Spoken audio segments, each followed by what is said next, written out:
इस कार्यक्रम में हम सभी की कोशिश रहती है कि एक दूसरे के प्रेरणादायी प्रयासों की चर्चा करें, जन आंदोलन से परिवर्तन की गाथा पूरे देश को बताएं। इसी कड़ी में मैं आज आपसे देश के एक ऐसे जन आंदोलन की चर्चा करना चाहता हूं जिसका देश के हर नागरिक के जीवन में बहुत महत्व है। लेकिन उससे पहले मैं आज की पीढ़ी के नौजवानों से, 24-25 साल के युवाओं से एक सवाल पूछना चाहता हूं और सवाल बहुत गंभीर है और मेरे सवाल पर जरूर सोचिए। क्या आपको पता है कि आपके माता पिता जब आपकी उम्र के थे तो एक बार उनसे जीवन का भी अधिकार छीन लिया गया था? आप सोच रहे होंगे कि ऐसा कैसे हो सकता है, ये तो असंभव है। लेकिन मेरे नौजवान साथियों, हमारे देश में एक बार ऐसा हुआ था। ये बरसों पहले 1975 की बात है। जून का वही समय था जब इमरजेंसी लगाई गई थी, आपातकाल लागू किया गया था। उसमें देश के नागरिकों से सारे अधिकार छीन लिए गए थे। उसमें से एक अधिकार संविधान के आर्टिकल 21 के तहत सभी भारतीयों को मिला, right to life and personal liberty भी था। उस समय भारत के लोकतंत्र को कुचल देने का प्रयास किया गया था। देश की अदालतें, हर संवैधानिक संस्था, प्रेस, सब पर नियंत्रण लगा दिया गया था। सेंसरशिप की यह हालत थी कि बिना स्वीकृति कुछ भी छापा नहीं जा सकता था। मुझे याद है, तब मशहूर गायक किशोर कुमार जी ने सरकार की वाहवाही करने से इनकार किया तो उन पर बैन लगा दिया गया, रेडियो पर से उनकी एंट्री ही हटा दी गई। लेकिन बहुत कोशिशों, हजारों गिरफ्तारियों और लाखों लोगों पर अत्याचार के बाद भी भारत के लोगों का लोकतंत्र से विश्वास डिगा नहीं, रत्ती भर नहीं डिगा। भारत के हम लोगों में सदियों से जो लोकतंत्र के संस्कार चले आ रहे हैं, जो लोकतांत्रिक भावना हमारी रग रग में है, आखिरकार जीत उसी की हुई। भारत के लोगों ने लोकतांत्रिक तरीके से ही इमरजेंसी को हटाकर वापस लोकतंत्र की स्थापना की। तानाशाही की मानसिकता को, तानाशाही वृत्ति प्रवृत्ति को लोकतांत्रिक तरीके से पराजित करने का ऐसा उदाहरण पूरी दुनिया में मिलना मुश्किल है। इमरजेंसी के दौरान देशवासियों के संघर्ष का गवाह रहने का, साझेदार रहने का सौभाग्य मुझे भी मिला था, लोकतंत्र के एक सैनिक के रूप में। आज जब देश अपनी आजादी के 75 वर्ष का पर्व मना रहा है, अमृत महोत्सव मना रहा है, तो आपातकाल के उस भयावह दौर को भी हमें कभी भी भूलना नहीं चाहिए। आने वाली पीढ़ियों को भी भूलना नहीं चाहिए। अमृत महोत्सव सैकड़ों वर्षों की गुलामी से मुक्ति की विजय गाथा ही नहीं, बल्कि आजादी के बाद के 75 वर्षों की यात्रा भी समेटे हुए हैं। इतिहास के हर अहम पड़ाव से सीखते हुए ही हम आगे बढ़ते हैं। मेरे प्यारे देशवासियों, हम में से शायद ही कोई ऐसा हो जिसने अपने जीवन में आकाश से जुड़ी कल्पनाएं न की हो। बचपन में हर किसी को आकाश के चांद, तारे, उनकी कहानियां आकर्षित करती हैं। युवाओं के लिए आकाश छूना सपनों को साकार करने का पर्याय होता है। आज हमारा भारत जब इतने सारे क्षेत्रों में सफलता का आकाश छू रहा है, तो आकाश या अंतरिक्ष इससे अछूता कैसे रह सकता है? बीते कुछ समय में हमारे देश में स्पेस सेक्टर से जुड़े कई बड़े काम हुए हैं। देश की इन्हीं उपलब्धियों में से एक है इन स्पेस नाम की एजेंसी का निर्माण। एक ऐसी एजेंसी जो स्पेस सेक्टर में भारत के प्राइवेट सेक्टर के लिए नए अवसरों को प्रमोट कर रही है। इस शुरुआत ने हमारे देश के युवाओं को विशेष रूप से आकर्षित किया है। मुझे बहुत से नौजवानों के इससे जुड़े संदेश भी मिले हैं। कुछ दिन पहले जब मैं इन स्पेस के हेडक्वार्टर के लोकार्पण के लिए गया था, तो मैंने कई युवा स्टार्टअप्स के आइडियाज और उत्साह को देखा। मैंने उनसे काफी देर तक बातचीत भी की। आप भी जब इनके बारे में जानेंगे तो हैरान हुए बिना नहीं रह पाएंगे। जैसे कि स्पेस स्टार्टअप्स की संख्या और स्पीड को ही ले लीजिए। आज से कुछ साल पहले तक हमारे देश में स्पेस सेक्टर में स्टार्टअप के बारे में कोई सोचता तक नहीं था। आज इनकी संख्या 100 से भी ज्यादा है। ये सभी स्टार्टअप्स ऐसे ऐसे आइडिया पर काम कर रहे हैं जिनके बारे में पहले या तो सोचा ही नहीं जाता था या फिर प्राइवेट सेक्टर के लिए असंभव माना जाता था। उदाहरण के लिए चेन्नई और हैदराबाद के 2 स्टार्टअप्स हैं, अग्निकुल और स्काई रूट। ये स्टार्टअप ऐसे लॉन्च व्हीकल विकसित कर रही हैं जो अंतरिक्ष में छोटे पेलोड्स लेकर जाएंगे। इससे स्पेस लॉन्चिंग की कीमत बहुत कम होने का अनुमान है। ऐसे ही हैदराबाद का एक और स्टार्टअप ध्रुव स्पेस सैटेलाइट डिप्लॉयर और सैटेलाइट के लिए हाई टेक्नोलॉजी सोलर पैनल्स पर काम कर रहा है। मैं एक और स्पेस स्टार्टअप दिगंतरा के तनवीर अहमद से भी मिला था, जो स्पेस के कचरे को मैप करने का प्रयास कर रहे हैं। मैंने उन्हें एक चैलेंज भी दिया है कि वो ऐसी टेक्नोलॉजी पर काम करें जिससे स्पेस के कचरे का समाधान निकाला जा सके। दिगंतरा और ध्रुव स्पेस दोनों ही 30 जून को इसरो के लॉन्च व्हीकल से अपना पहला लॉन्च करने जा रहे हैं। इसी तरह बेंगलुरु के एक स्पेस स्टार्टअप एस्ट्रोम की फाउंडर नेहा भी एक कमाल के आइडिया पर काम कर रही है। ये स्टार्टअप ऐसे फ्लैट एंटीना बना रहा है जो न केवल छोटे होंगे बल्कि उनकी कॉस्ट भी काफी कम होगी। इस टेक्नोलॉजी की डिमांड पूरी दुनिया में हो सकती है।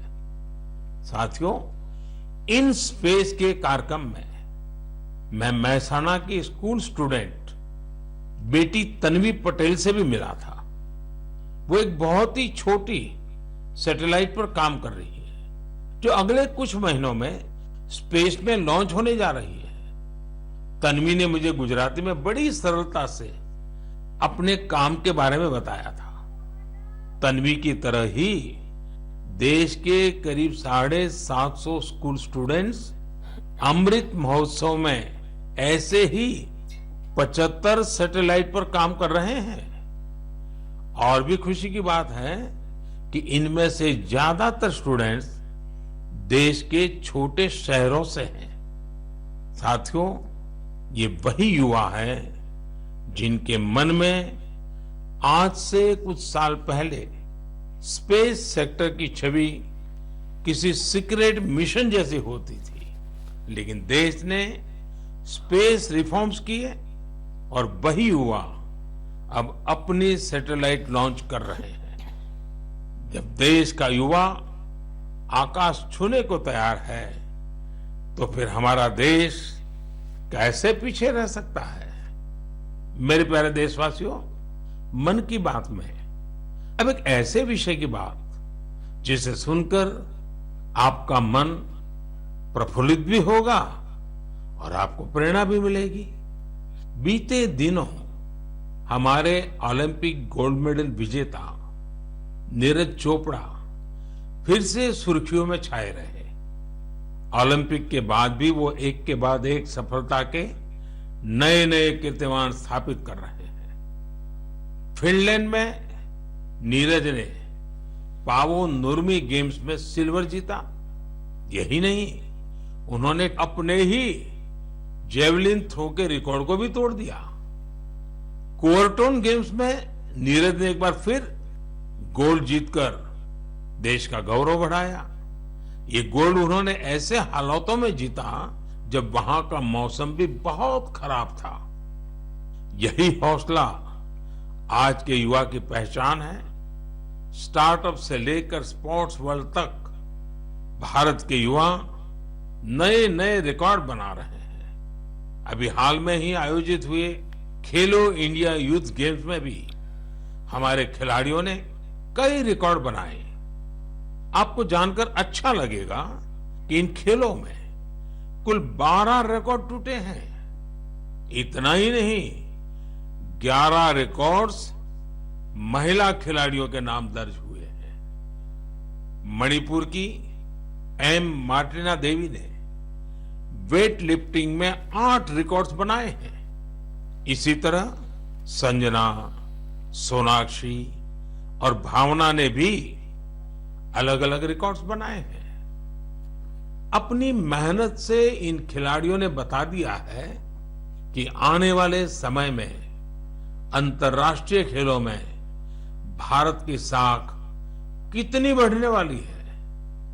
मैं इन सभी खिलाड़ियों को बधाई भी देता हूं और भविष्य के लिए शुभकामनाएं भी देता हूं। साथियों, खेलो इंडिया यूथ गेम्स की एक और खास बात रही है। इस बार भी कई ऐसी प्रतिभाएं उभर कर सामने आई हैं जो बहुत साधारण परिवारों से हैं। इन खिलाड़ियों ने अपने जीवन में काफी संघर्ष किया और सफलता के इस मुकाम तक पहुंचे हैं। इनकी सफलता में इनके परिवार और माता पिता की भी बड़ी भूमिका है। 70 किलोमीटर साइकिलिंग में गोल्ड जीतने वाले श्रीनगर के आदिल अल्ताफ के पिता टेलरिंग का काम करते हैं, लेकिन उन्होंने अपने बेटे के सपनों को पूरा करने के लिए कोई कोर कसर नहीं छोड़ी। आज आदिल ने अपने पिता और पूरे जम्मू कश्मीर का सिर गर्व से ऊंचा किया है। वेट लिफ्टिंग में गोल्ड जीतने वाले चेन्नई के एल धनुष के पिता भी एक साधारण कारपेंटर है। सांगली की बेटी काजोल सरगार, उनके पिता चाय बेचने का काम करते हैं। काजोल अपने पिता के काम में हाथ भी बटाती थी और वेट लिफ्टिंग की प्रैक्टिस भी करती थी। उनकी और उनके परिवार की मेहनत रंग लाई और काजोल ने वेट लिफ्टिंग में खूब वाहवाही बटोरी है। ठीक इसी प्रकार का करिश्मा रोहतक की तनु ने भी किया है। तनु के पिता राजवीर सिंह रोहतक में एक स्कूल के बस ड्राइवर है। तनु ने कुश्ती में स्वर्ण पदक जीतकर अपना और अपने परिवार का, अपने पापा का सपना सच करके दिखाया है। साथियों, खेल जगत में अब भारतीय खिलाड़ियों का दबदबा तो बढ़ ही रहा है, साथ ही भारतीय खेलों की भी नई पहचान बन रही है। जैसे कि इस बार खेलो इंडिया यूथ गेम्स में ओलंपिक में शामिल होने वाली स्पर्धाओं के अलावा 5 स्वदेशी खेल भी शामिल हुए थे। ये 5 खेल है गतका, थांगता, योगासन, कलरियापट्टू और मलखम। साथियों, भारत में एक ऐसे खेल का अंतर्राष्ट्रीय टूर्नामेंट होने जा रहा है जिस खेल का जन्म सदियों पहले हमारे ही देश में हुआ था, भारत में हुआ था। ये आयोजन है 28 जुलाई से शुरू हो रहे शतरंज ओलंपियाड का। इस बार शतरंज ओलंपियाड में 180 से भी ज्यादा देश हिस्सा ले रहे हैं। खेल और फिटनेस की हमारी आज की चर्चा एक और नाम के बिना पूरी नहीं हो सकती। ये नाम है तेलंगाना की माउंटेनियर पूर्णा मालावत का। पूर्णा ने 7 समिट्स चैलेंज को पूरा कर कामयाबी का एक और परचम लहराया है। 7 समिट्स चैलेंज यानी दुनिया की 7 सबसे कठिन और ऊंची पहाड़ियों पर चढ़ने की चुनौती। पूर्णा ने अपने बुलंद हौसलों के साथ नॉर्थ अमेरिका की सबसे ऊंची चोटी माउंट देनाली की चढ़ाई पूरी कर देश को गौरवान्वित किया है। पूर्णा भारत की वही बेटी है जिन्होंने महज 13 साल की उम्र में माउंट एवरेस्ट पर जीत हासिल करने का अद्भुत कारनामा कर दिखाया था। साथियों, जब बात खेलों की हो रही है तो मैं आज भारत की सर्वाधिक प्रतिभाशाली क्रिकेटरों में उनमें से एक मिताली राज की भी चर्चा करना चाहूंगा। उन्होंने इसी महीने क्रिकेट से संन्यास की घोषणा की है, जिसने कई खेल प्रेमियों को भावुक कर दिया है। मिताली महज एक साधारण खिलाड़ी नहीं रही है, बल्कि अनेक खिलाड़ियों के लिए प्रेरणा स्रोत भी रही है। मैं मिताली को उनके भविष्य के लिए ढेर सारी शुभकामनाएं देता हूं। मेरे प्यारे देशवासियों, हम मन की बात में वेस्ट टू वेल्थ से जुड़े सफल प्रयासों की चर्चा करते रहे हैं। ऐसा ही एक उदाहरण है मिजोरम की राजधानी आइजवाल का।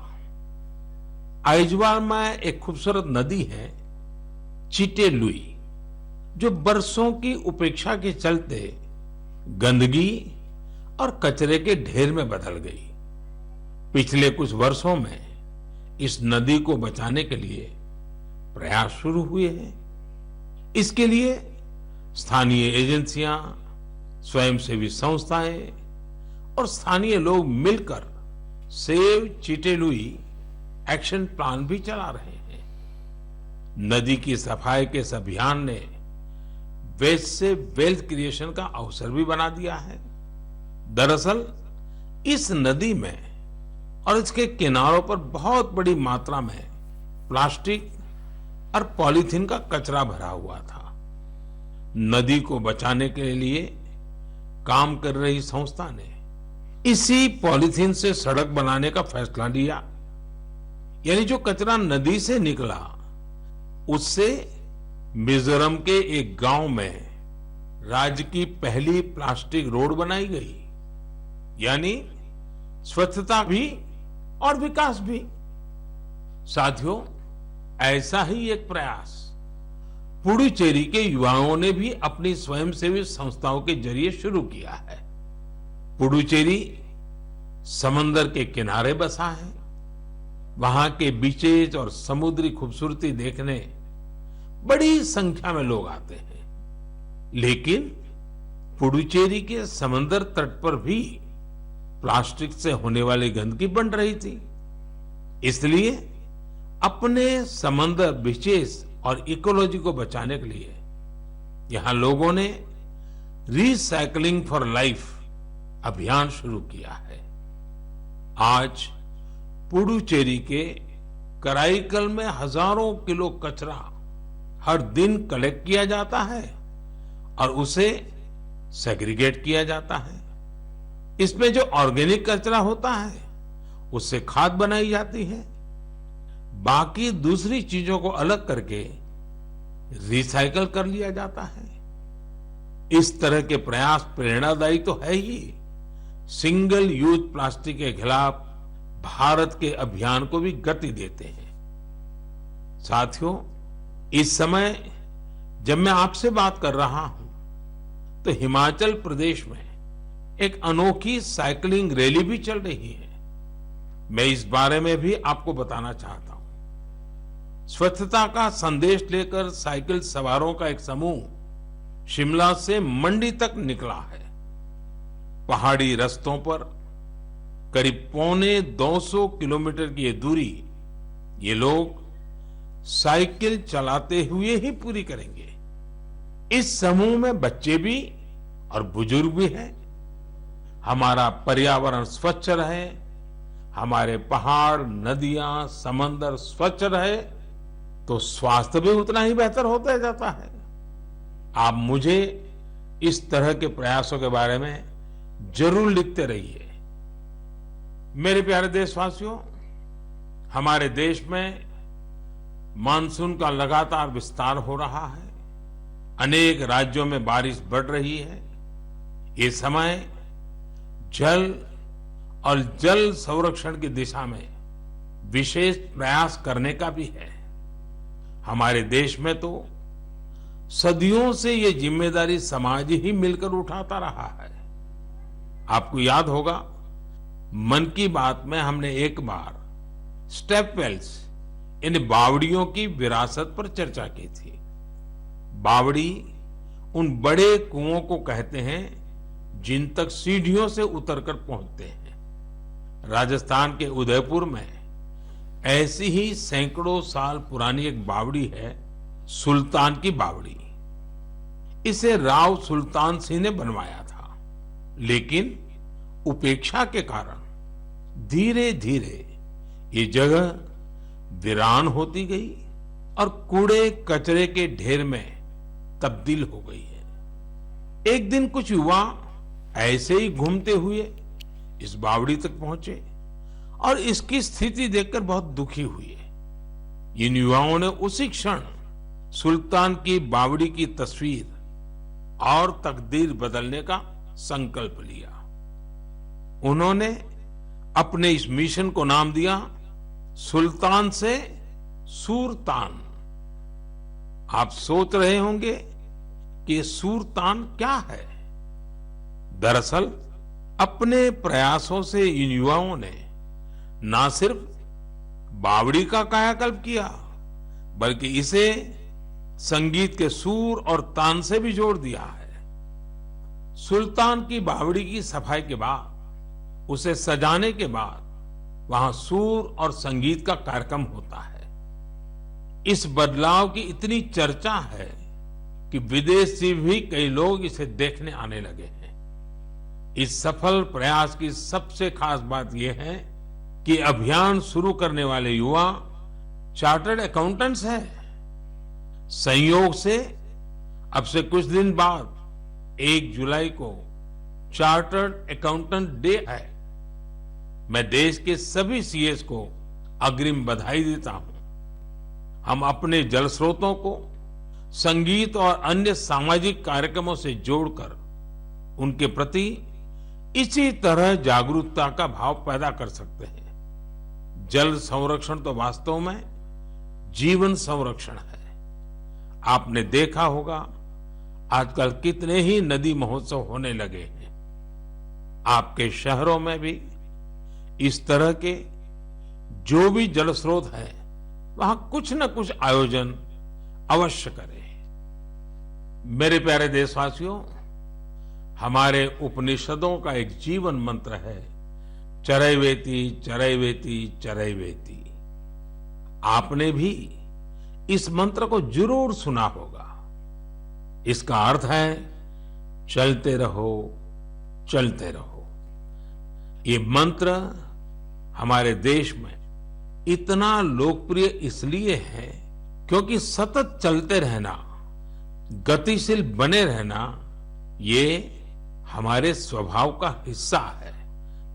एक राष्ट्र के रूप में हम हजारों सालों की विकास यात्रा करते हुए यहां तक पहुंचे हैं। एक समाज के रूप में हम हमेशा नए विचारों, नए बदलावों को स्वीकार करके आगे बढ़ते आए हैं। इसके पीछे हमारी सांस्कृतिक गतिशीलता और यात्राओं का बहुत बड़ा योगदान है। इसलिए तो हमारे ऋषियों मुनियों ने तीर्थ यात्रा जैसी धार्मिक जिम्मेदारियां हमें सौंपी थी। अलग अलग तीर्थ यात्राओं पर तो हम सब जाते ही हैं। आपने देखा है कि इस बार चारधाम यात्रा में किस तरह बड़ी संख्या में श्रद्धालु शामिल हुए। हमारे देश में समय समय पर अलग अलग देव यात्राएं भी निकलती हैं।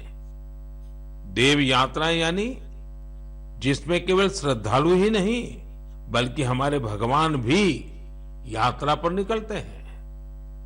अभी कुछ ही दिनों में 1 जुलाई से भगवान जगन्नाथ की प्रसिद्ध यात्रा शुरू होने जा रही है। ओडिशा में पुरी की यात्रा से तो हर देशवासी परिचित है। लोगों का प्रयास रहता है कि इस अवसर पर पुरी जाने का सौभाग्य मिले। दूसरे राज्यों में भी जगन्नाथ यात्रा खूब धूमधाम से निकाली जाती है। भगवान जगन्नाथ यात्रा आषाढ़ महीने की द्वितीया से शुरू होती है। हमारे ग्रंथों में आषाढ़स्य द्वितीय दिवसे रथ यात्रा इस तरह संस्कृत श्लोकों में वर्णन मिलता है। गुजरात के अहमदाबाद में भी हर वर्ष आषाढ़ द्वितीया से रथ यात्रा चलती है। मैं गुजरात में था तो मुझे भी हर वर्ष इस यात्रा में सेवा का सौभाग्य मिलता था। आषाढ़ द्वितीया जिसे आषाढ़ी बीज भी कहते हैं, इस दिन से ही कच्छ का नववर्ष भी शुरू होता है। मैं मेरे सभी कच्छी भाइयों बहनों को नववर्ष की शुभकामनाएं भी देता हूं। मेरे लिए इसलिए भी ये दिन बहुत खास है। मुझे याद है आषाढ़ द्वितीया से एक दिन पहले यानी आषाढ़ की पहली तिथि को हमने गुजरात में एक संस्कृत उत्सव की शुरुआत की थी, जिसमें संस्कृत भाषा में गीत, संगीत और सांस्कृतिक कार्यक्रम होते हैं। इस आयोजन का नाम है आषाढ़स्य प्रथम दिवसे। उत्सव को यह खास नाम देने के पीछे भी एक वजह है। दरअसल संस्कृत के महान कवि कालिदास ने आषाढ़ महीने से ही वर्षा के आगमन पर मेघदूतम लिखा था। मेघदूतम में एक श्लोक है, आषाढ़स्य प्रथम दिवसे मेघम आश्लिष्ट सानुम, यानी आषाढ़ के पहले दिन पर्वत शिखरों से लिपटे हुए बादल। यही श्लोक इस आयोजन का आधार बना। साथियों, अहमदाबाद हो या पुरी, भगवान जगन्नाथ अपनी इस यात्रा के जरिए हमें कई गहरे मानवीय संदेश भी देते हैं। भगवान जगन्नाथ जगत के स्वामी तो है ही, लेकिन उनकी यात्रा में गरीबों, वंचितों की विशेष भागीदारी होती है। भगवान भी समाज के हर वर्ग और व्यक्ति के साथ चलते हैं। ऐसे ही हमारे देश में जितनी भी यात्राएं होती हैं, सब में गरीब, अमीर, ऊंच, नीच ऐसे कोई भेदभाव नजर नहीं आते हैं। सारे भेदभाव से ऊपर उठकर यात्रा ही सर्वोपरि होती है। जैसे कि महाराष्ट्र में पंढरपुर की यात्रा के बारे में आपने जरूर सुना होगा। पंढरपुर की यात्रा में कोई भी न बड़ा होता है न छोटा होता है, हर कोई वारकरी होता है, भगवान विठल का सेवक होता है। अभी 4 दिन बाद ही 30 जून से अमरनाथ यात्रा भी शुरू होने जा रही है। पूरे देश से श्रद्धालु अमरनाथ यात्रा के लिए जम्मू कश्मीर पहुंचते हैं। जम्मू कश्मीर के स्थानीय लोग उतनी ही श्रद्धा से इस यात्रा की जिम्मेदारी उठाते हैं और तीर्थयात्रियों का सहयोग करते हैं। साथियों, दक्षिण में ऐसा ही महत्व सबरीमाला यात्रा का भी है। सबरीमाला की पहाड़ियों पर भगवान अयप्पा के दर्शन करने के लिए ये यात्रा तब से चल रही है जब यह रास्ता पूरी तरह जंगलों से घिरा रहता था। आज भी लोग जब इन यात्राओं में जाते हैं तो उसे धार्मिक अनुष्ठानों से लेकर रुकने ठहरने की व्यवस्था तक गरीबों के लिए कितने अवसर पैदा होते हैं। यानी ये यात्राएं प्रत्यक्ष रूप से हमें गरीबों की सेवा का अवसर देती हैं और गरीब के लिए उतनी ही हितकारी होती है। इसलिए तो देश भी अब आध्यात्मिक यात्राओं में श्रद्धालुओं के लिए सुविधाएं बढ़ाने के लिए इतने सारे प्रयास कर रहा है।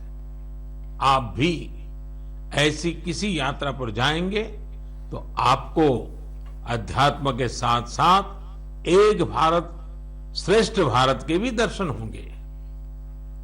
मेरे प्यारे देशवासियों, हमेशा की तरह इस बार भी मन की बात के जरिए आप सभी से जुड़ने का ये अनुभव बहुत ही सुखद रहा। हमने देशवासियों की सफलताओं और उपलब्धियों की चर्चा की। इस सब के बीच हमें कोरोना के खिलाफ सावधानी को भी ध्यान रखना है। हालांकि संतोष की बात है कि आज देश के पास वैक्सीन का व्यापक सुरक्षा कवच मौजूद है। हम 200 करोड़ वैक्सीन डोज के करीब पहुंच गए हैं। देश में तेजी से प्रिकॉशन डोज भी लगाई जा रही है। अगर आपकी सेकंड डोज के बाद प्रिकॉशन डोज का समय हो गया है तो आप ये तीसरा डोज जरूर लें। अपने परिवार के लोगों को, खासकर बुजुर्गों को भी प्रिकॉशन डोज लगवाएं। हमें हाथों की सफाई और मास्क जैसी जरूरी सावधानी भी बरतनी ही है। हमें बारिश के मौसम में आसपास गंदगी से होने वाली बीमारियों से भी आगाह रहना है। आप सब सजग रहिए, स्वस्थ रहिए और ऐसी ही ऊर्जा से आगे बढ़ते रहिए। अगले महीने हम एक बार फिर मिलेंगे। तब तक के लिए बहुत बहुत धन्यवाद। नमस्कार।